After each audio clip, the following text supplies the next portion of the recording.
اعوذ باللہ من الشیطان الرجیم بسم اللہ الرحمن الرحیم والنجم اذا هوى ما ضل صاحبكم وما غوى وما ينطق عن الهوى ان هو الا وحی یوحى علمہ شدید القوى ذو مرہ فاستوى وهو بالافق الاعلى ثم دنا فتدلى فكان قاب قوسين او ادنى فاوحى الى عبده ما اوحى ما كذب الفؤاد ما راى افتمارونه على ما يرى ولقد رآه نزلة اخرى عند سدرۃ المنتہی عندها جنۃ المأوی اذ یغشی السدرۃ ما یغشی ما زاغ البصر وما طغى لقد رأى من آیات ربہ الکبریٰ افرأیتم اللات والعزیٰ ومناة الثالثۃ الأخریٰ الکم الذکر وله الانثی تلک اذا قسمۃ ضیزیٰ ان ہی الا اسماء سمیتموها انتم وآباؤکم ما انزل اللہ بها من سلطان ان یتبعون الا الظن وما تهوی الانفس ولقد جاءهم من ربهم الہدی ام للانسان ما تمنى فللہ الآخرۃ والأولی صدق اللہ العظیم۔ یہ سورۃ النجم کا پہلا رکوع ہے۔ گزشتہ 3 سورتوں سے کتاب مقدس قرآن حکیم کی سورتوں کی وہ ترتیب شروع ہو گئی جس میں کتاب مقدس قرآن حکیم کی عظمت، بزرگی اور کتاب مقدس کے اساس پر بننے والی جماعت کی طاقت، قوت، طریقہ کار، اسلوب اور پھر قرآن حکیم کے اساس پر بننے والی ریاست کا دستور العمل بیان کیا جا رہا ہے۔ سورۃ قاف سے لے کر سورۃ المدثر تک قرآن حکیم کے حوالے سے ان تمام امور پر گفتگو کی گئی ہے۔ پیچھے چند صورتوں سے قرآن حکیم مختلف چیزوں کی قسمیں اٹھا کر قرآن کی حقانیت ثابت کر رہا ہے۔ پہلی صورت میں قرآن حکیم نے خود اپنی قسم اٹھائی تھی، قاف والقرآن المجید۔ پھر قرآن حکیم کی تعلیمات کے اساس پر جو جماعت تیار ہوگی اور جو فرشتے یہ پیغام لائے ہیں ان جماعتوں کی قسم اٹھائی تھی کہ والذاریات ذرواً، کہ تمام چیزوں کو توڑ پھوڑ کر ختم کرنے والی، بکھیر کر اڑانے والی جماعتوں کی قسم اٹھا کر کہا تھا کہ انقلاب آ کر رہے گا، انما توعدون لصادق وان الدین لواقع، انصاف ضرور واقع ہو کر رہے گا۔ پھر پچھلی صورت میں تجلی موسیٰ، تجلی طور کی قسم اٹھائی، والطور وکتاب مسطور۔ ملائے اعلیٰ جہاں سے یہ علم آ رہا ہے اس کی مختلف شکلیں ہیں۔ اس کی ایک شکل وہ ہے جو طور پہاڑ پر درخت پر اللہ نے اپنی تجلی ڈالی اور موسیٰ علیہ السلام سے کہا کہ انی انا ربک فاخلع نعلیک انک بالوادی المقدس طویٰ، تم جوتے اتار دو، وادی مقدس میں داخل ہوئے۔ ادب کا تقاضا یہ ہے اور توجہ سے اللہ کے احکامات سنو کہ جیسے طور پہاڑ پر دنیا میں موسیٰ علیہ السلام پر تجلی آئی تھی، وہاں بھی قسم اٹھا کر یہ بات واضح کی گئی کہ یہ انقلاب ضرور آئے گا۔ نبی اکرم صلی اللہ علیہ وسلم سے وہاں کہا گیا تھا کہ فذکر، آپ ان کو نصیحت کیجیے۔ آپ نہ شاعر ہیں نہ ساحر ہیں، نہ اندازے سے اور عقل بچوں سے یہ باتیں کہی جا رہی ہیں، یہ حقائق کائنات ہیں جو کتاب مقدس کی صورت میں انسانیت کے سامنے واضح کیے گئے ہیں۔ اس لیے اس کی تعلیم کے اساس پر صبر و استقامت کے ساتھ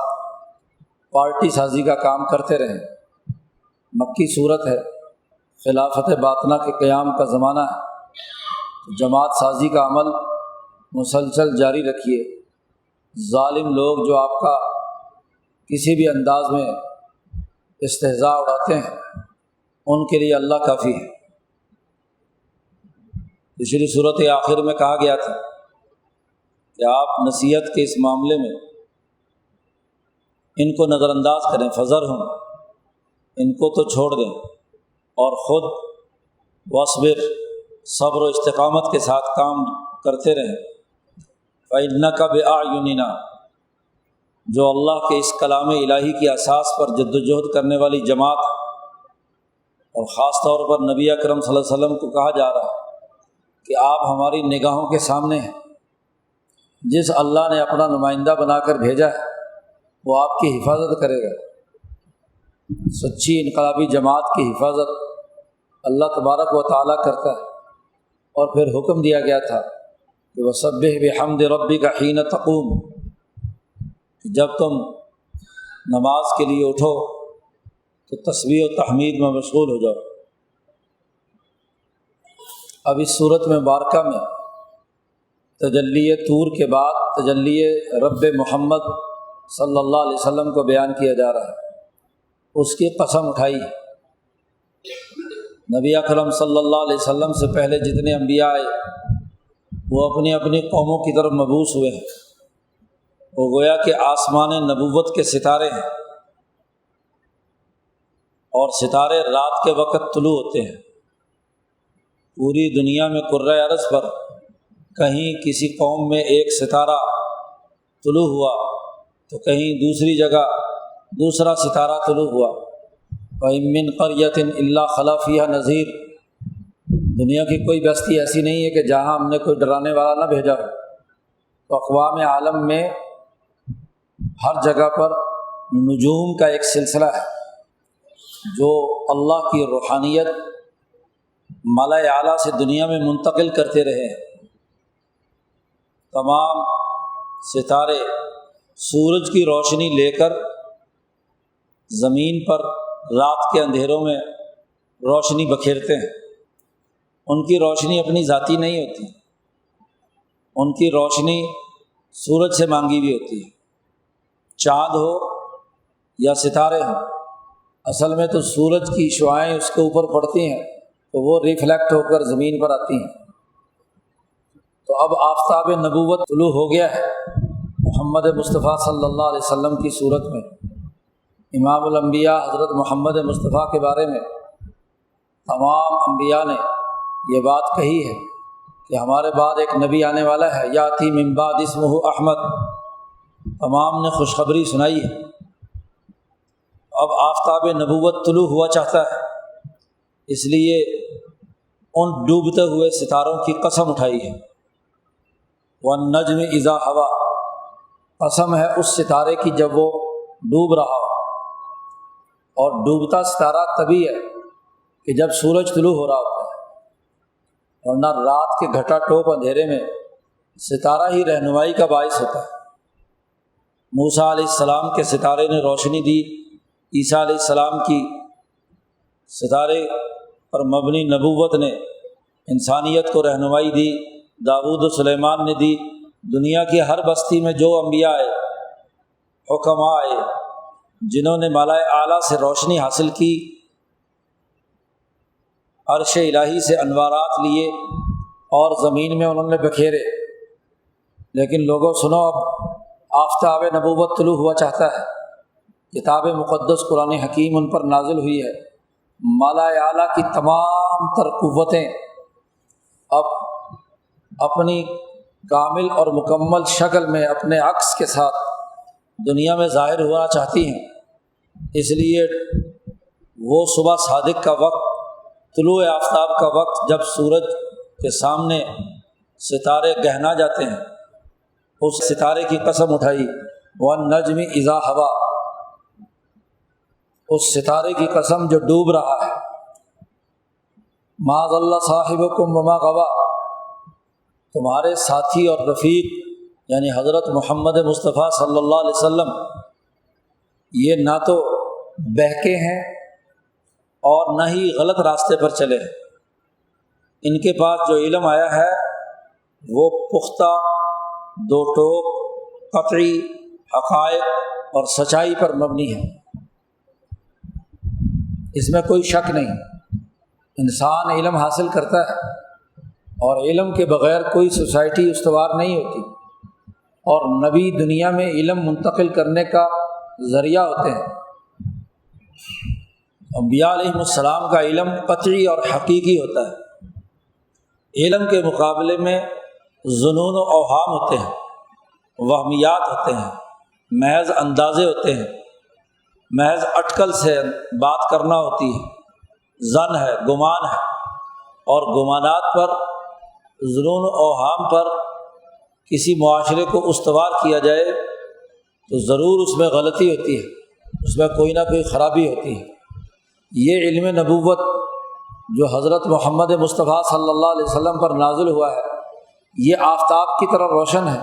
اس میں کوئی ابہام نہیں، کہ چھپی ہوئی بات نہیں، کوئی وہم نہیں، کوئی گمراہی نہیں، کسی قسم کا بہکنا نہیں۔ تم سمجھتے ہو کہ شاید یہ مجنون ہے، ساحر ہے، شاعر ہے، یہ شاعری ہو رہی ہے، ایسی کوئی بات نہیں ہے۔ ما ضل صاحبکم وما غویٰ، تمہارے ساتھی میں کسی قسم کی کوئی گمراہی، کسی قسم کا بہکنا پن نہیں ہے، اور نہ ہی کسی غلط راستے پر جا رہے ہیں، نہ غوایت ہے نہ ضلالت ہے۔ علم کے مقابلے میں، یقین کے مقابلے میں ضلالت ہوتی ہے یا غوایت ہوتی ہے، مغضوب علیہم ہوتا ہے یا ضالین ہوتا ہے۔ تو نہ یہاں ضلالت ہے، گمراہی ہے، اور نہ یہاں کسی قسم کا ایسی غوایت ہے کہ جس کے نتیجے میں غضب الہی کا باعث بنے، ایسی کوئی بات نہیں ہے۔ غیر المغضوب علیہم ولا الضالین، بلکہ یہ وہ شخصیت ہے کہ وما ینطق عن الہویٰ، یہ جو زبان سے بات نکالتے ہیں اس کا تعلق ان کے خواہش نفس سے نہیں ہے، بلکہ یہ اس نور ایمانی سے ہے جو مالا اعلیٰ کے ساتھ وابستہ ہے۔ انسان جب ایمان قبول کرتا ہے تو اللہ کی طرف سے ایک نور آ کر اس کے دل پر مسلط ہوتا ہے۔ أَفَمَنْ شَرَحَ اللَّهُ صَدْرَهُ لِلْإِسْلَامِ فَهُوَ عَلَى نُورٍ مِّن رَبِّهِ، جس کا سینہ ہم اسلام کے لیے کھول دیتے ہیں تو ہم اس کے سینے پر نور رکھ دیتے ہیں۔ تو نور ایمانی طبیعت انسانی کے ساتھ ملتا ہے تو اس کا نام ایمان ہے، یہی ایقان اور یقین ہے۔ اور پھر اس میں بھی بعض لوگوں کو ایمان لانے کے بعد بھی ان کی قلب کی یا حیوانی طبیعت کے تقاضوں سے کوئی چیزیں باہر نکلتی ہیں، مومن ہونے کے باوجود بھی طبیعت ساتھ لگی ہوئی ہے، بہیمیت ساتھ لگی ہوئی ہے، اس لیے جو ارادے، خیالات یا افکار سامنے آتے ہیں وہ نفسانی بھی ہو سکتے ہیں، نفس کے تقاضے سے بھی ہو سکتے ہیں، لیکن محمد مصطفیٰ صلی اللہ علیہ وسلم کا ایسا معاملہ نہیں۔ آپ ایک ایسے بشر ہیں جن پر وحی آتی ہے، اور وحی کے بغیر آپ گفتگو نہیں فرماتے۔ ما ینطق عن الہویٰ، آپ اپنی خواہشات سے نہیں بولتے، پست سطح کی کوئی بات وحی الہی کے نزول کے وقت آپ کی زبان سے صادر نہیں ہوتی۔ کیوں کہ وہ جو نور ایمان جبرائیل علیہ السلام نے بچپن میں ہی نبی اکرم صلی اللہ علیہ وسلم کے قلب میں بھر دیا تھا، دائی حلیمہ جہاں بکریاں چرا رہی تھی اور حضور صلی اللہ علیہ وسلم بھی ساتھ تھے، وہاں فرشتہ آیا، سینہ چیرا، اندر سے نزغۂ شیطانی نکال کر ایک طرف کر کے وہاں نور ایمانی بھرا۔ یا وہ دوسری روایت کہ حضور صلی اللہ علیہ وسلم فرماتے ہیں کہ میں ام ہانی کے گھر میں سویا ہوا تھا، لیٹا ہوا تھا کہ مکان کی چھت پھٹی اور اس پر سے فرشتہ جبرائیل علیہ السلام آئے۔ ام ہانی کا گھر باب عبدالعزیز سے داخل ہوں تو بائیں طرف سیڑھیاں جہاں اترتی ہیں وہاں ستون پر لکھا ہوا ہے یہ بیت ام ہانی ہے، ام ہانی کا گھر ہے۔ وہاں نبی اکرم صلی اللہ علیہ وسلم تشریف فرما ہے۔ آپ صلی اللہ علیہ وسلم فرماتے ہیں کہ فرشتہ اترتا ہے، اس نے میرا سینہ چیرا اور زمزم کے پانی سے میرا سینہ دھویا، اور ایک سونے اور چاندی ایک طشت جو ہے بڑا، اس میں ایمان اور نور اور تمام چیزیں بھری ہوئی تھیں، وہ میرے سینے میں ڈالا اور سی دیا، اور اس کے بعد مجھے اٹھایا اور میرا ہاتھ پکڑ کے اسی چھت سے معراج کے لیے اللہ تبارک و تعالیٰ کی طرف لے گئے۔ تو یہ وہ جو نور ہے حضرت محمد مصطفیٰ صلی اللہ علیہ وسلم پر، اس وجہ سے آپ اپنی خواہش نفس سے کبھی کوئی بات نہیں فرماتے، خواہ وہ زبان مبارک سے جو کچھ ارشاد فرمائیں وہ وحی الہی قرآن حکیم ہو یا وحی غیر مطلوب یعنی حدیث ہو،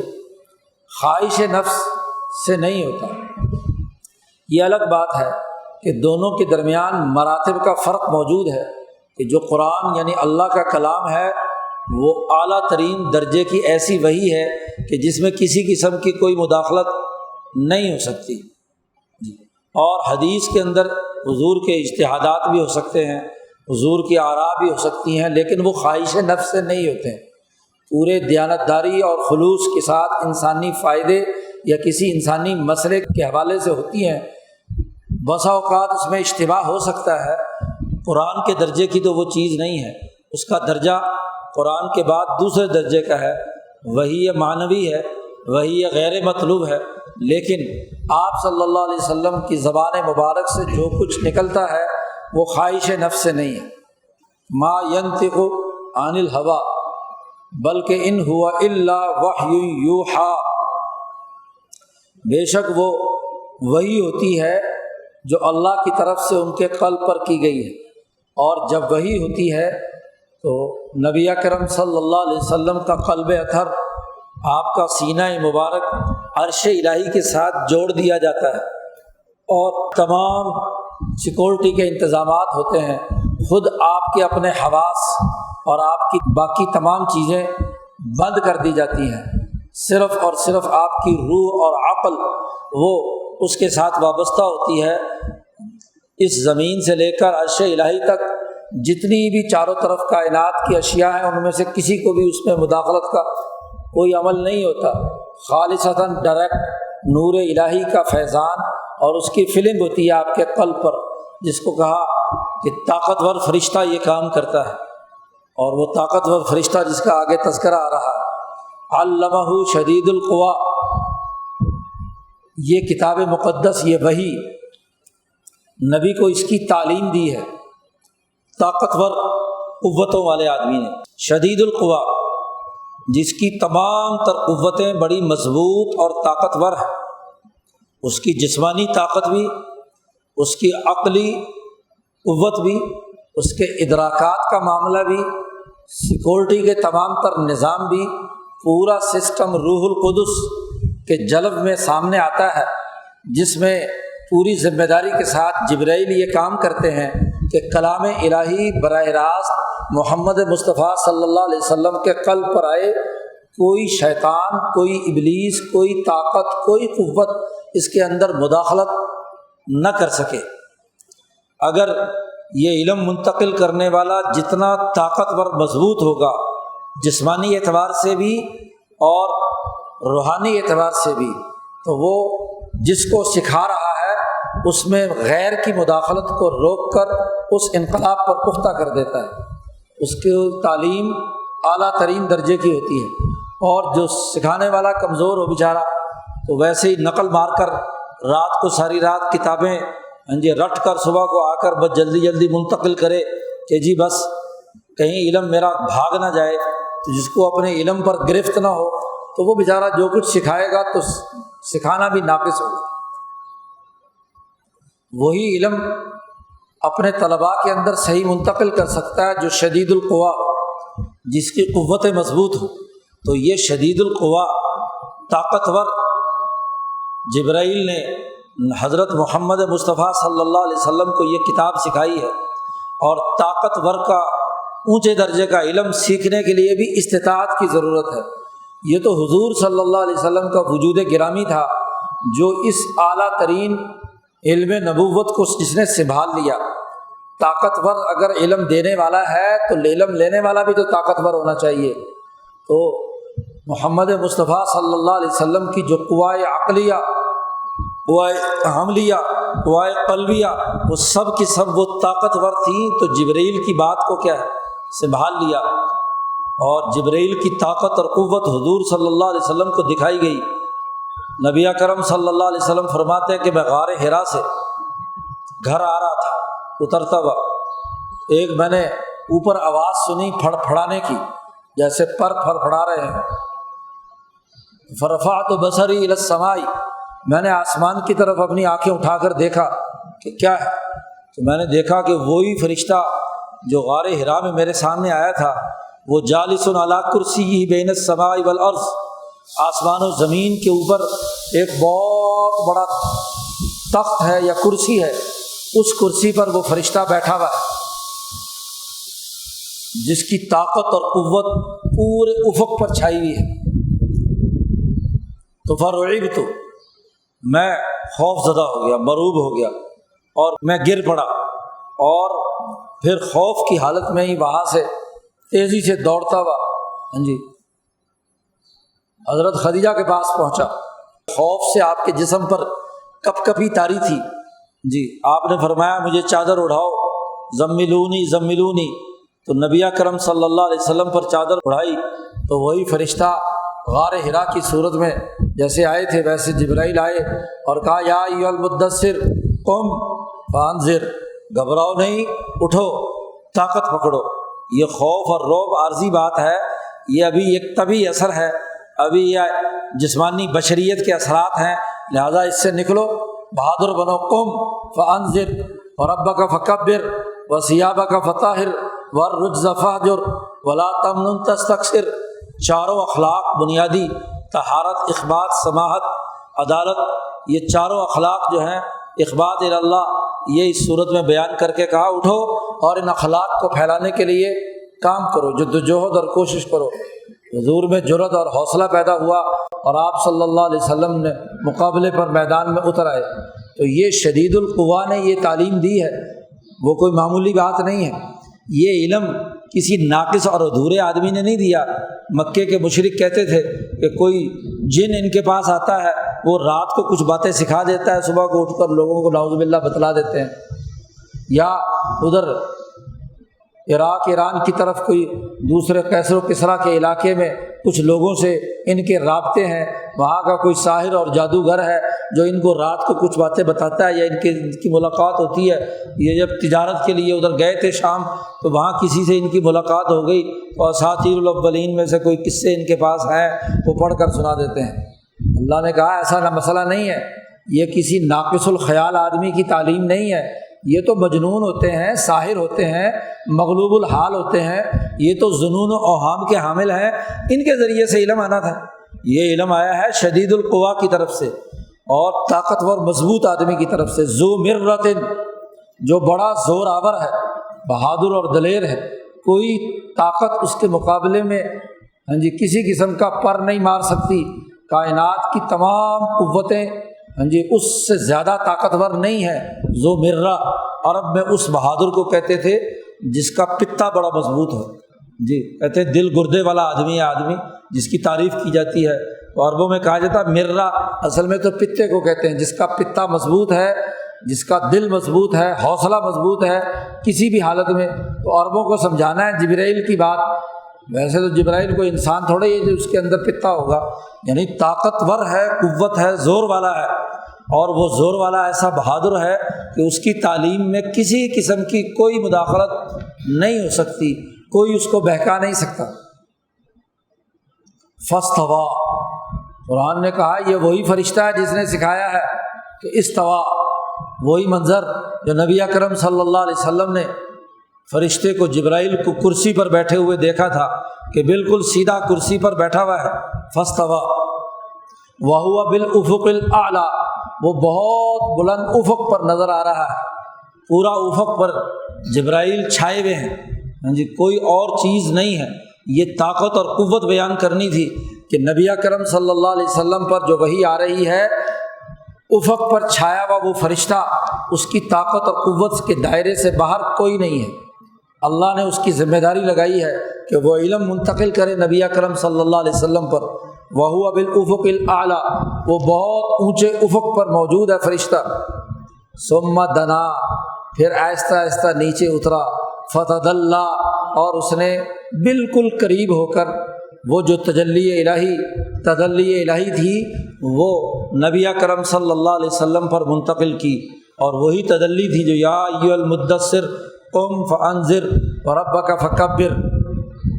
ان کو ڈرائیے، ظالموں کو، متکبروں کو، سرمایہ پرستوں کو، چادر اوڑھ کر مت لیٹیے، ہاں جی، اپنے قوا کو مضبوط کیجیے، میدان عمل میں نکلیے اور ان کو ڈرائیے، یرکائیے، ہاں جی، ظلم اور تکبر جو کام کر رہے ہیں ان کا ظلم کا نظام ختم کرنے کے لیے اٹھ کھڑے ہوئیے۔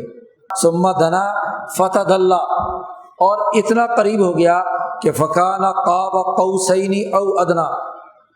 قوس کہتے ہیں یہ جو کمان ہوتی ہے، کمان کی ایک لکڑی ہوتی ہے گول، اور ایک اس کے اندر تانتی ہوتی ہے جی، تو یہ تقریباً کوئی ایک ذراع کا فاصلہ، بڑی سے بڑی کمان میں ایک ذراع کا فاصلہ ہوتا ہے، جتنی بڑی لکڑی ہوتی ہے اس کے مطابق ہی اس کے وتر میں اور اس کی لکڑی کے درمیان فاصلہ ہوتا ہے، 1 فٹ کا ہو، 1.5 فٹ کا ہو، 1.25 فٹ کا ہو، بس۔ اگر 2 تیر کمانیں پکڑی جائیں اور ان کی تانتی دونوں کی ملائی جائے آپس میں، تو یہ قوسین جی۔ جب دشمن کے ساتھ لڑائی ہوتی ہے تو دشمن کی تیر کمان کے ساتھ جب کسی کو مبارزت کے لیے بلایا جاتا ہے کہ کوئی دشمن میں تمہارا کوئی دلیر آدمی ہے تو آئے مقابلے میں، تو مقابلے میں آ کر جب تلوار بازی شروع ہوتی ہے یا تیر اندازی شروع ہوتی ہے تو سب سے پہلے یا تو تلواریں ٹکرائی جاتی ہیں یا کمان کو کمان کے ساتھ ٹکرایا جاتا ہے۔ دشمن کی کمان ہے اور اس طرف جو ان کا مقابلہ کرنے والا ہے اس کی کمان ہے، تو ان کے درمیان، 2 دشمنوں کے درمیان فاصلہ ہوتا ہے قوسین کا، گویا کہ تقریباً 1.5 فٹ کا، 1.5 فٹ کا ایک کمان ہے تو 1.5 اور 3 فٹ ہو گئی۔ تو قرآن حکیم نے قوسین کا لفظ استعمال کیا۔ قاب کہتے ہیں وہ جو تیر کمان یعنی وتر جو درمیان میں تانتی ڈالی ہوئی ہے اس میں اور لکڑی کے درمیان فاصلہ ہوتا ہے، اس کو قاب کہتے ہیں۔ یہ ایک قاب مل کر دوسری قوس کی قاب کے ساتھ مل جائے تو اسے کہا قرآن نے فکان قاب قوسین، 2 قوسین آپس میں ملیں، اتنا فاصلہ یعنی 3 فٹ کا فاصلہ تھا، او ادنا یا اس سے بھی کم۔ یہاں نفی ہے اس بات کی کہ 2 قوس سے زائد فاصلہ نہیں تھا، اس سے کم تھا، یا 2 قوس کا فاصلہ تھا، 3 فٹ یا 3 فٹ سے کم۔ وہاں بیٹھ کر جبرائیل نے حضور اقدس صلی اللہ علیہ وسلم کے قلب اطہر پر توجہ ڈالی، خوف اور رعب ختم کیا اور وہ احکامات الہیہ سنائے جی۔ جب حضور چادر اوڑھے لیٹے ہوئے ہیں، اٹھوایا، بٹھایا اور قریب بیٹھ کر قلب پر توجہ ڈالی، اور وہ احکام الہی جو اللہ کی طرف سے آیا ہے وہ محمد مصطفیٰ صلی اللہ علیہ وسلم پر ڈالا، اس لیے کہا دنا فتدلی فکان قاب قوسین او ادنا۔ اور پھر فاوحی الی عبدہ ما اوحی، اپنے بندے کو اللہ پاک نے وحی کی،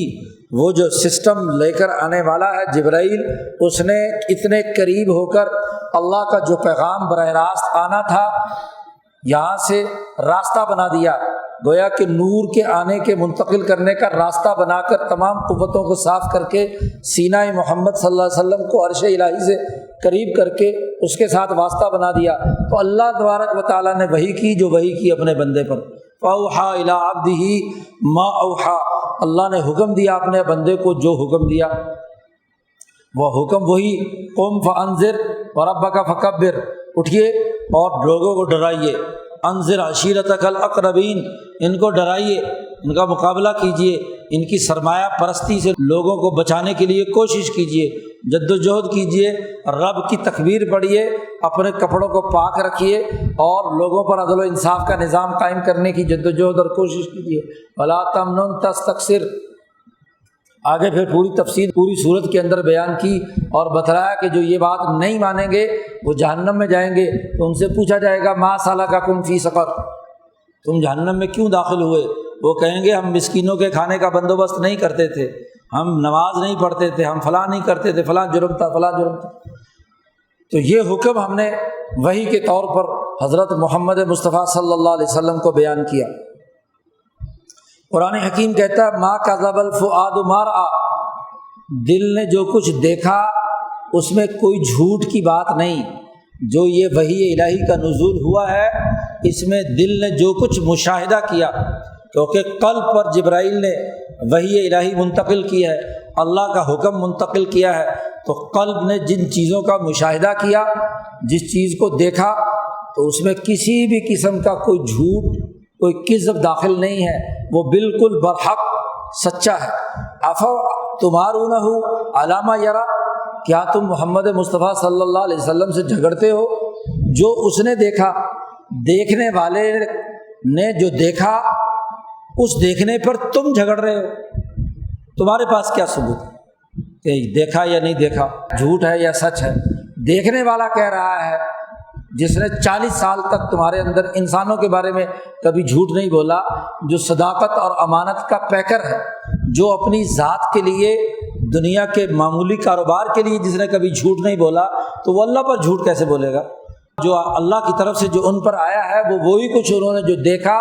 مشاہدہ کیا، اسی کو بیان کیا ہے تمہارے سامنے، اس میں جھگڑنے کا کوئی فائدہ نہیں۔ یہ وہ آیات ہیں کہ جن کے کئی تفسیریں کی گئی ہیں۔ صحابہ میں چونکہ یہ بات اختلافی ہے، حضرت عائشہ صدیقہ رضی اللہ تعالیٰ عنہ اور ابن عباس رضی اللہ تعالیٰ عنہ دونوں کے درمیان اختلاف رائے ہے کہ کیا اللہ تبارک و تعالیٰ کو نبی اکرم صلی اللہ علیہ وسلم نے دیکھا ہے یا نہیں۔ ابن عباس اگلی آیات کی تشریح کرتے ہیں، اس بنیاد پر ان کی رائے یہ ہے کہ رب محمد صلی اللہ علیہ وسلم نے اپنی تجلی محمد مصطفیٰ صلی اللہ علیہ وسلم پر ڈالی ہے، اور حضور صلی اللہ علیہ وسلم نے اللہ تبارک و تعالیٰ کی زیارت کی ہے، مشاہدہ کیا ہے۔ لیکن حضرت عائشہ صدیقہ رضی اللہ تعالیٰ عنہا اس کا انکار کرتی ہیں، وہ کہتے ہیں کہ نبی اکرم صلی اللہ علیہ وسلم نے اللہ تبارک و تعالیٰ کی زیارت نہیں کی۔ یہ جو قاب قوسین او ادنیٰ اوحی الی عبدہ ما اوحی، یہ جتنے بھی جملے ہیں یہ بتلا رہے ہیں کہ یہ جبرائیل امین کا مشاہدہ ہے، جبرائیل امین سے تعلق ہے، اور وہی احادیث جو بخاری وغیرہ میں روایت کی گئی ہیں صحابہ سے، خود حضرت عائشہ سے مروی ہیں جی، تو انہی روایات کے مطابق یہ جبرائیل کے ساتھ معاملہ ہوا ہے۔ باقی رہی معراج کی رات، وہاں کیا معاملہ ہوئے ہیں اس کی آگے تفصیل ہے۔ یہ آیات تو حضرت عائشہ کے موقف کی تصدیق کرتی ہیں جو یہاں اب تک ترجمہ ہو چکا۔ اگلی آیات جو ہیں وہ حضرت ابن عباس کی دلیل ہے کہ وَلَقَدْ رَآهُ نَزْلَةً أُخْرَى عِنْدَ سِدْرَةِ الْمُنتَهَى، پھر اسے دیکھا دوبارہ، نزلةً أُخْرَى دوسری مرتبہ اترتے ہوئے دیکھا، اور وہ دوسری مرتبہ اترنے ہوئے دیکھنا کب ہے؟ عِنْدَ سِدْرَةِ الْمُنتَهَى، سدرۃ المنتہا میں جب جبرائیل نبی اکرم صلی اللہ علیہ وسلم کو معراج کی رات اوپر لے گئے۔ اسی تفصیلی روایت میں جو معراج والی ہے بخاری میں کہ نبی اکرم صلی اللہ علیہ وسلم فرماتے ہیں کہ مجھے بیت ام ہانی سے جبرائیل نے اپنے ساتھ اٹھایا اور سیدھے آسمان دنیا پر پہنچے، اور آسمان دنیا پر دروازہ کھٹکھٹایا۔ دربان نے اندر سے پوچھا کون ہو؟ انہوں نے کہا جبرائیل۔ انہوں نے کہا اکیلے ہو کوئی اور ہے؟ سیکورٹی نے وہاں پورا نظم و نسق قائم کیا ہوا ہے۔ فرشتے نے سیکورٹی والے نے پوچھا کہ اکیلے آئے ہو یا کوئی اور بھی آیا ہے؟ انہوں نے کہا میرے ساتھ محمد صلی اللہ علیہ وسلم ہے۔ اس نے کہا اجازت لے کر لینے گئے تھے یا بغیر اجازت کے خود ہی لے کر آ رہے؟ جو جبرائیل پورے فرشتوں کے نظم و نسق کا ذمہ دار ہے، اس سے بھی پوری پڑتال ہو رہی ہے۔ یہاں سیکورٹی والا ذرا کسی سے پوچھ لے کہ بھئی کون ہو، کہاں سے آئے ہو، اجازت ہے یا نہیں ہے، تو چہرے پر بل پڑ جاتے ہیں۔ وہاں تو جبرائیل جس کو اللہ بھیج رہے ہیں، اور کون لے جانے والا جبرائیل ہے اور جانے والے محمد مصطفیٰ صلی اللہ علیہ وسلم ہے، لیکن آسمان دنیا کا فرشتہ جو دربان سیکورٹی پر مامور ہے دروازہ نہیں کھولتا، وہ کہتے ہیں پورا تعارف کراؤ، اور پوچھا کہ اللہ سے اجازت لے کر لا رہے ہو یا ویسے اپنی طرف سے لے کر آ رہے ہو؟ تو نے کہا اللہ سے اجازت لے کر آ رہا ہوں۔ اجازت نامہ دکھایا تو اس نے دروازہ کھولا کہ چلو جاؤ۔ حضرت محمد مصطفیٰ صلی اللہ علیہ وسلم کہتے ہیں ساتوں آسمان پر 7 دفعہ ہماری سیکورٹی کلیئرنس ہوئی، تب کیا ہے ہمیں اوپر لے کر گئے، اور ہر آسمان پہ، آسمان دنیا پہ آدم علیہ السلام سے ملاقات ہوئی، اور پھر باقی انبیاء پر ابراہیم علیہ السلام سے، موسیٰ علیہ السلام سے، عیسیٰ علیہ السلام سے۔ تو 7ویں آسمان پر ہم پہنچے تو اس سے نکل کر اوپر سدرۃ المنتہا تک مجھے جبرائیل لے گئے۔ عندہا جنت الماوا، وہ بیری جس پر ذات باری تعالیٰ کی تجلی گر رہی ہے، اس بیری کے قریب مجھے لے گئے۔ موسیٰ علیہ السلام کی تجلی طور، تو جو طور پہاڑ پر جو بیری کا درخت تھا اس پر آئی تھی، جو دراصل اس کرۂ ارض کا ایک چھوٹا سا ماڈل تھا اس کے حساب سے، اس سدرۃ المنتہا کا ایک عکس کہ اس پر تجلی رب محمد صلی اللہ علیہ وسلم کی پڑی، رب موسیٰ کی پڑی، اور نبی اکرم صلی اللہ علیہ وسلم کو یہاں سے لے کر جبرائیل اس اصل سدرۃ المنتہا تک پہنچتے ہیں۔ عند سدرۃ المنتہا عندہا جنت الماوا، وہاں جنت الماوا ہے، آرام پہنچانے والا ٹھکانہ ہے تمام انسانوں کا، تمام روحوں کا اصل مرکز اور منبع وہی جنت ہے، جہاں آدم کی ساری اولاد کو آدم کی پشت پر ہاتھ پھیر کر ان کی روح کو پیدا کر کے اللہ نے پوچھا تھا الست بربکم، کیا میں تمہارا رب نہیں ہوں؟ تو سب نے کہا تھا بلا، ہاں تو ہمارا رب ہے۔ تو وہ جو مرکز تمام روحوں کا ہے، وہاں جہاں آرام پاتی ہیں روحیں، آسائش انہیں ملتی ہے، ہر طرح کی تمام اذیتوں اور تکلیفوں سے نجات پا کر پرسکون زندگی بسر کرتی ہے، اس کے قریب ہی جنت ہے، اس سدرۃ المنتہا کے قریب۔ میں جب وہاں پہنچا، نبی اکرم صلی اللہ علیہ وسلم نے اس آیت کی تشریح کی، اذ یغشی السدرۃ ما یغشی، اس بیری کو، اس سدرہ کو، اس سدرۃ المنتہا کو جس نے ڈھانپا سو ڈھانپا۔ وہاں حدیث میں آتا ہے کہ اس پر رنگ اور روشنیوں کا اتنا اثر تھا، اور اتنے رنگوں کی اتنا حسن، اتنا جمال، اتنی خوبصورتی، اتنی اس کے اندر شائننگ تھی کہ میں اسے لفظوں میں بیان نہیں کر سکتا۔ تو وہ تجلی اعظم جو اس کائنات کے عرش الہی پر، اس سدرۃ المنتہا پر پڑ رہی ہے، وہ شعائیں، وہ انوارات الہیہ، اس کو بیان کرنے سے وہ قاصر ہیں، جو اس سدرۃ المنتہا پر اس تجلی اعظم نے اپنا ظہور کیا وہ۔ اور وہاں اللہ تبارک و تعالیٰ کی تجلی اعظم کی زیارت ہوئی، اور وہاں قرآن کہتا ہے ما زاغ البصر وما طغی، نہ تو آنکھوں کے دیکھنے میں کوئی کجی تھی، کوئی کمی تھی۔ آدمی جب تیز روشنیاں ہوتی ہیں تو آنکھیں چندھیا جاتی ہیں، کھول کر چیزوں کو، تیز روشنی کو دیکھنا انسان کے لیے عام طور پر ممکن نہیں ہوتا۔ تو قرآن کہتا ہے کہ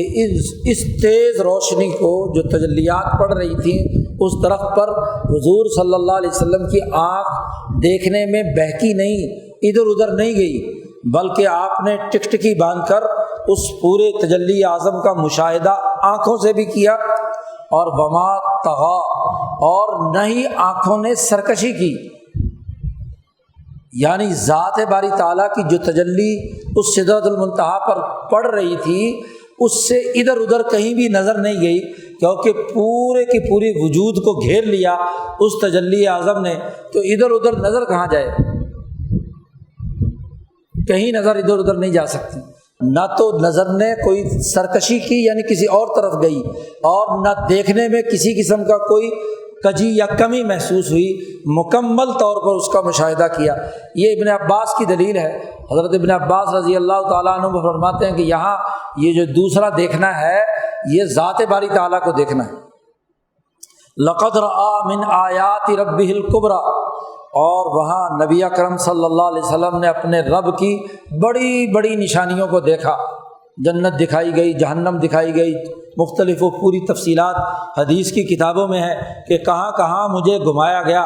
پوری جنت میں مجھے گھمایا گیا، بلال کا محل دکھایا گیا، عمر فاروق کا گھر دکھایا گیا، مجھے اپنا مقام محمود وہ دکھایا گیا۔ کہا داخل نہیں ہو سکتے، داخل تو آپ بعد میں جب پورا پروسیس مکمل ہو جائے گا تو وہاں اس وقت داخلہ ہوگا، تو تمام دکھایا گیا۔ ایسے ہی جہنم میں دکھایا گیا، سود خور کو ہوتی ہوئی عذاب دکھایا گیا، جہنم کے گڑھے میں عورتوں اور مردوں کو جلتے ہوئے دکھایا گیا، ان مذہبی رہنماؤں کو دکھایا گیا کہ جس کے سر پر پتھر برسائے جا رہے ہیں اور اس کا بھیجا نکال کر پرخ سے اس کے اڑ رہے ہیں۔ انہوں نے پوچھا کہ کیوں اس کو یہ کر رہے ہیں؟ اس نے کہا یہ قرآن پڑھتا تھا، اس کو حدیثیں پڑھتا تھا، لوگوں کو سناتا تھا، خود عمل نہیں کرتا تھا، دوسروں کو انقلاب کی دعوت دیتا تھا، خود انقلابی نہیں تھا، خود اس پیغام پر عمل نہیں کرتا تھا۔ تو یہ اس کی سزا ہے کہ علم کے باوجود اس علم پر عمل نہیں کر رہا، اس کے مطابق کردار ادا نہیں کرتا۔ تو مختلف مناظر حضور صلی اللہ علیہ وسلم کو جہنم کے دکھائے گئے۔ اسی کو کہا لقد رأى من آیات ربہ الکبریٰ۔ حضرت الامام شاہ ولی اللہ دہلوی وہ شخصیت ہے کہ جنہوں نے تمام تر اختلافات جہاں بھی ہوئے ہیں امت میں، ان میں تطبیق پیدا کی ہے۔ حضرت مولانا سندھی رحمۃ اللہ علیہ یہاں فرماتے ہیں کہ شاہ صاحب نے اس مسئلے کو حل کر دیا جو صحابہ کے درمیان اختلاف کی بات ہے، کوئی اختلاف بنیادی نہیں ہے۔ عائشہ صدیقہ رضی اللہ تعالی عنہا جس کا انکار کر رہی ہیں رؤیت باری تعالیٰ کا، وہ ذات باری تعالیٰ ہے، تو ذات باری تعالیٰ کا مشاہدہ نہیں ہوا نبی اکرم صلی اللہ علیہ وسلم کو۔ اور جہاں ابن عباس رؤیت باری تعالیٰ کا حکم بیان فرما رہے ہیں، وہاں تجلی اعظم کا مشاہدہ ہے، وہ تجلی اعظم جو سدرۃ المنتہا پر ذات باری تعالیٰ کی پڑ رہی ہے۔ تو تجلی اعظم کیا ہے، عرش الہی کیا ہے، اس کی تفصیلات شاہ صاحب نے بیان کی ہیں ان اپنی کتابوں میں کہ اس کائنات کا وہ مرکزی نقطہ عرش الہی جس پر ذات باری تعالیٰ کی شعاعیں اور انوارات پڑ رہی ہیں، اور وہی تجلی رحمانی ہے جس کے نتیجے میں یہ اس پوری کائنات کا نظام چل رہا ہے۔ تو تجلی اعظم یا تجلیات کا نظام سمجھ میں آ جائے تو یہ اختلافات بھی کیا ہے، سارے سمجھ میں آ جائیں گے۔ تجلی کے اس نظریے سے شاہ صاحب نے بہت سے اختلافات حل کیے ہیں، تو کوئی حقیقی اختلاف نہیں ہے۔ حضرت عائشہ صدیقہ ایک درجے کا انکار کر رہی ہیں کیونکہ ایک مخلوق کو خلق کی حالت میں رہتے ہوئے اس دنیا کے اندر خواہ وہ کتنا ہی اونچا ہو، خالق کی ذات کا مشاہدہ اس سسٹم میں رہتے ہوئے نہیں ہو سکتا، اور جو تجلیات ہیں ان کا مشاہدہ ذات حق باری تعالیٰ کا، اور وہ بعین ہی ذات باری تعالیٰ کی صورت کا عکس ہے جو تجلی اعظم کی صورت میں آیا ہے، اور وہ تجلی اعظم کا مشاہدہ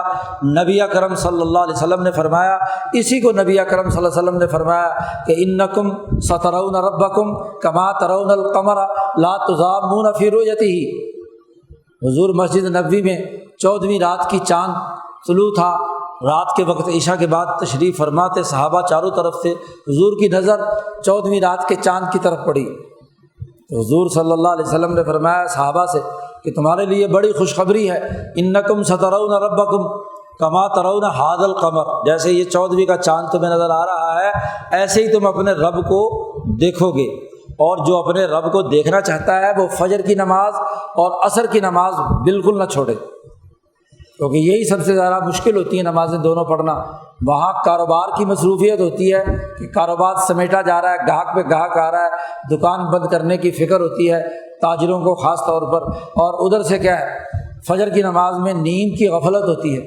تو حضور نے فرمایا ان دو نمازوں کی پابندی کرو۔ تو یہ جو تجلی ہے، تجلی اعظم ہے، اس کا مشاہدہ ہے، اور جتنے بھی اولیاء اللہ علماء ربانیین جس مشاہدہ حق کی بات کرتے ہیں وہ اپنی اپنی استعداد کے مطابق اس تجلی اعظم کی نیچے جو تجلیات ہیں،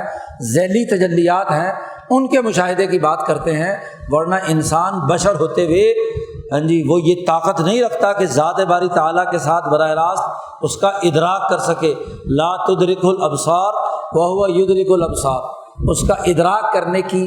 درجے کی صلاحیت انسان کے اندر نہیں، اللہ نے اس جگہ پر نفی کر دی۔ تو دونوں باتوں میں تطبیق ہو جاتی ہے، دونوں اپنے اپنے دائرے پہ درست اور صحیح بیٹھتی ہیں۔ تو قرآن حکیم نے کہا کہ اب سورج طلوع ہو رہا ہے اور ستارے ڈوب رہے ہیں، اب امام الانبیاء حضرت محمد مصطفیٰ تجلی اعظم کی روحانیت لے کر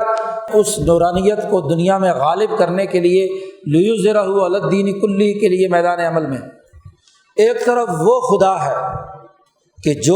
جس کے دیکھنے میں، جس کے مشاہدے میں، جس کی تجلیات میں، جس کے سسٹم میں اتنی پختگی ہے کہ کسی قسم کی مداخلت اس وحی الہی اور اس علم میں نہیں ہو سکتی۔ قرآن کہتا ہے بھلا افرأیتم اللات والعزیٰ ومناۃ الثالثۃ الاخری، اللہ کے مقابلے میں لات، منات اور عزیٰ کا تم ذکر کرتے ہو، کہاں وہ ذات باری تعالیٰ اور اس کی وحی، اور کہاں حضرت محمد مصطفیٰ، اور کہاں یہ پتھر کے تم نے بت بنا لیے۔ تین چیزوں کا ذکر کیا، لات کا، عزیٰ کا اور منات کا، تین بڑے بت تھے وہاں۔ یہ جو لات کا بت تھا یہ طائف کے اندر تھا، طائف والوں کا بت تھا، اور یہ عزیٰ جو بت تھا یہ مکے والوں کا تھا، قریش اس عزیٰ کو پوجتے تھے۔ اور منات جو تیسرا بت ہے، اور اسی لیے قرآن نے کہا الثالثۃ الاخری، دور ہے ذرا، وہ مدینے والوں کا بت تھا۔ مکہ سے مدینہ جائیں تو مدینے کے قریب، یعنی مکہ سے دور ہے اور مدینہ کے قریب یہ بت تھا، منات طاغیہ بھی جسے کہتے ہیں۔ تو جزیرۃ العرب کے اندر تین بڑے مراکز تھے، طائف اور مکہ تو پہلے سے مرکز تھا، اسی لیے انہوں نے کہا تھا کہ بڑی بستیوں میں سے کسی رجل عظیم پر کیوں قرآن نازل نہیں ہوا، لولا نزل ھذا القرآن علی رجل من القریتین عظیم۔ تو عربوں کے ہاں عظیم بستیوں میں ایک طائف اور ایک مکہ، اور ہر ایک بستی کے اوپر عمرو بن لحیٰ نے جو 300 سال پہلے آیا حضور صلی اللہ علیہ وسلم سے، اس نے یہ بت کھڑے کر دیے۔ تو کوئی لات کو پوج رہا ہے، تو کوئی عزیٰ کو پوج رہا ہے، اور کوئی مدینے والا، تیسری بستی وہ تھی، زیادہ کوئی قابل ذکر بات تھی تو یثرب تھی، اور نبی اکرم صلی اللہ علیہ وسلم کے جانے کے بعد وہ پوری دنیا میں مشہور ہوگی، مرکز بن گیا۔ تو ان تین مراکز کے تین بت تھے۔ قرآن نے کہا افرأیتم، بھلا دیکھو تو صحیح تم اپنے لات کو اور اپنے عزیٰ کو اور تیسرے منات کو جو بہت دور ہے، ان کو تم اللہ کا شریک ٹھہراتے ہو، اور پھر ان تینوں کو کہتے ہو کہ یہ اللہ کی بیٹیاں ہیں، ان تینوں کو اللہ کی بیٹیاں کہتے ہو۔ نام بھی ان کے ایسے ہی بیٹیوں والے رکھے ہوئے تھے، لات، منات اور عزیٰ، مؤنث نام انہوں نے استعمال کیے ہوئے تھے کہ یہ اللہ کی بیٹیاں ہیں۔ قرآن نے کہا عجیب ہے، الکم الذکر ولا الانثی، یہ اللہ کی تم کیسی قدر کر رہے ہو کہ تمہارے لیے لڑکے اور اللہ کے لیے لڑکیاں۔ چلو اگر اللہ کے ساتھ کسی کو شریک ٹھہرانا بھی ہے تو اول تو شرک کی غلط بات ہے، لیکن جو فیصلے تم کر رہے ہو تمہاری عقل پر ماتم ہونا چاہیے کہ اپنے لیے تو لڑکے مانگتے ہو اور اللہ کے لیے لڑکیاں بنائی ہوئی ہیں تم نے۔ تلک اذن قسمۃ ضیزیٰ، یہ تمہاری تقسیم تو انتہائی بھونڈی ہے، بہت ہی فضول اور لغو تقسیم ہے کہ تمہارے لیے لڑکے ہوں اور اللہ کے لیے لڑکیاں ہوں۔ اصل بات کیا ہے؟ ان ہی الا اسماء، یہ نام ہے، نام سمیتموہا انتم و آباؤکم، تم اور تمہارے آباء و اجداد نے یہ نام رکھ لیے ہیں ان بتوں کے کہ یہ لات ہے، یہ منات ہے، یہ عزیٰ ہے۔ ما انزل اللہ بہا من سلطان، اللہ نے ان کے بارے میں کوئی سلطان، کوئی سند نازل نہیں کی کہ یہ میں نے میری بیٹیاں ہیں ان کی پوجا کرو۔ اللہ نے کب کہا ہے؟ کہاں کہا ہے؟ تم نے تو نام، ایسا نام جو صرف خالی خولی ہو، جس کی کوئی حقیقت نہ ہو، وہ نام کتنا ہی خوبصورت رکھ لیا جائے، جس نام کے پیچھے نام اسلامی ہو اور کام شیطانی ہو، تو اسماء سمیتموہا، یہ نام ہے جو تم نے رکھ لی ہے۔ منافقت کی اس سے بڑی بدتر حالت کیا ہوگی؟ علم کی کمی اور نقص کا اس سے بڑا کیا عالم ہوگا کہ چیزوں کے نام رکھ لیے جائیں اور ان میں وہ خصوصیت پائی نہ جائی جائے۔ حالانکہ اصول اور ضابطہ تمام عقلاء اور حکماء کا یہ ہے کہ جس چیز میں جس درجے کی جیسی صلاحیت ہوتی ہے اس صلاحیت کے مطابق ہی اس چیز کا نام رکھا جاتا ہے۔ تو صلاحیت کچھ نہیں، استعداد کچھ نہیں، تم نے نام رکھ لیا اس، اسلام ہے نہیں، اسلامی نام رکھ لیا۔ یہ بھی تو اس زمانے کا رجت پسندی کا مذہب کی بنیاد پر نام رکھا ہوا تھا نا۔ اللہ اسماء سمیتموہا انتم، تم نے بھی اور تمہارے بابا قوم نے بھی، تمہارے لیڈر نے بھی نام رکھ لیا ہے، اس کے پیچھے اصل حقیقت کچھ نہیں ہے۔ ما انزل اللہ بہا من سلطان، اور اصل بات یہ ہے کہ ان یتبعون الا الظن، تم اتباع کر رہے ہو محض گمانات کی، محض وہمیات کی۔ یہ جو محمد مصطفیٰ صلی اللہ علیہ وسلم پر نازل ہوا ہے تو یہ اوحا الی عبدہ ما اوحا، یہ تو مستحکم بنیادوں پر علم ہے، پختہ ہے، علمہ شدید القوا ہے، ذو مرہ ہے، جس نے طاقتور نے یہ علم دیا ہے، اور تم باتیں کر رہے ہو ان یتبعون الا الظن، گمانات کی، وہمیات کی، ظنون و اوہام کی۔ علم کے مقابلے میں ظن کی کیا حیثیت ہے؟ وہ تو محض اٹکل بچو ہے، محض خواہشات ہیں، محض تمنائیں ہیں، محض آرزوئیں ہیں۔ وما تہوی الانفس، ایک علم کے مقابلے میں ظن ہوتا ہے، اور ایک ظن سے بھی پست شکل ہوتی ہے کہ تہوی الانفس، دل میں پیدا ہونے والی امنگ جس میں 2%، 4%، 10% بھی کوئی حقیقت نہیں ہوتی ہے۔ 1 ڈگری سے لے کر 100 ڈگری تک علم اگر ہے تو پیچھے والے کو کسی درجے میں ہم جنون اور اوہام کہہ سکتے ہیں کہ 2 ڈگری، 5 ڈگری، 10 ڈگری، 50 ڈگری۔ 50 سے اوپر ہو تو ہم کہتے ہیں ظن غالب ہے، اور 50 سے کم ہو تو ہم کہتے چلو ظن ہے، 40 ڈگری کا ہے، 30 ڈگری کا ہے۔ اور ایک وہ ہے کہ جس کے کوئی ڈگری کوئی نہیں، وہ محض خواہشات ہے کہ جی ملک اسلامی جمہوری بن جائے، اسلام غالب آ جائے، ہاں جی، اس کے لیے کام کچھ نہ کریں، ہاں جی، منافقت کا رویہ ہو، تو یہ تہوی الانفس، خواہشات ہوں، محض تمنائیں ہوں، محض آرزوئیں ہوں، اس کے پیچھے کوئی ظن بھی نہیں کار فرما۔ تو تم تو اتباع کرتے ہو ظن کی اور اس کی جو تہوی الانفس، جو تمہارے نفس جدھر بہک جائیں، جو خواہش ان میں آ جائے، جو بھی آ جائے الٹی سیدھی، اس کا کسی علم کے کسی درجے سے کوئی بھی تعلق نہ ہو، تو اس کو بھی کیا ہے، تم اس کے پیچھے چلتے ہو۔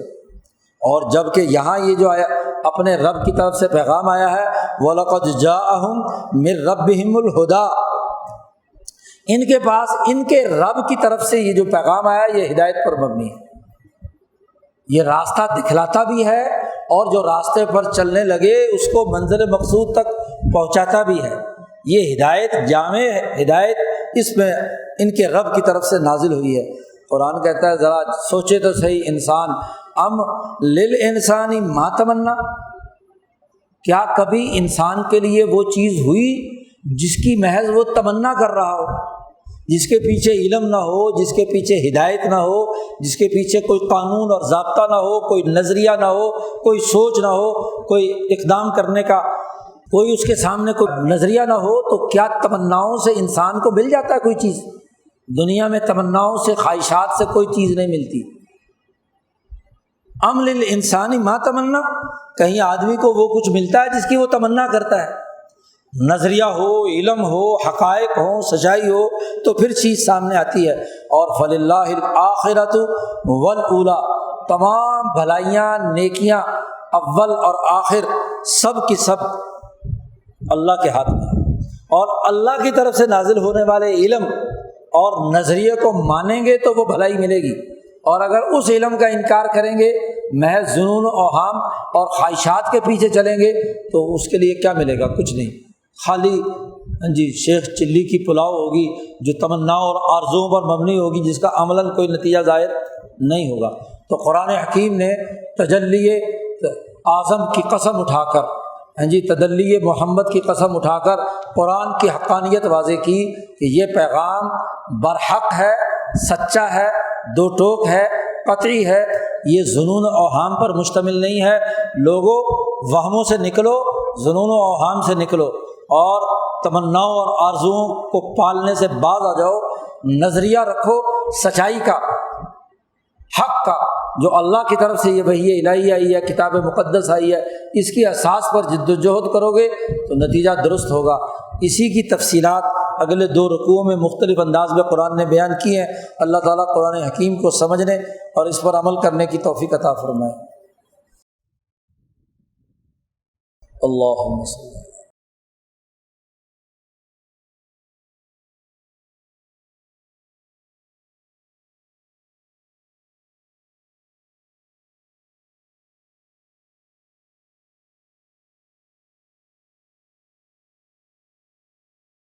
اجمعین۔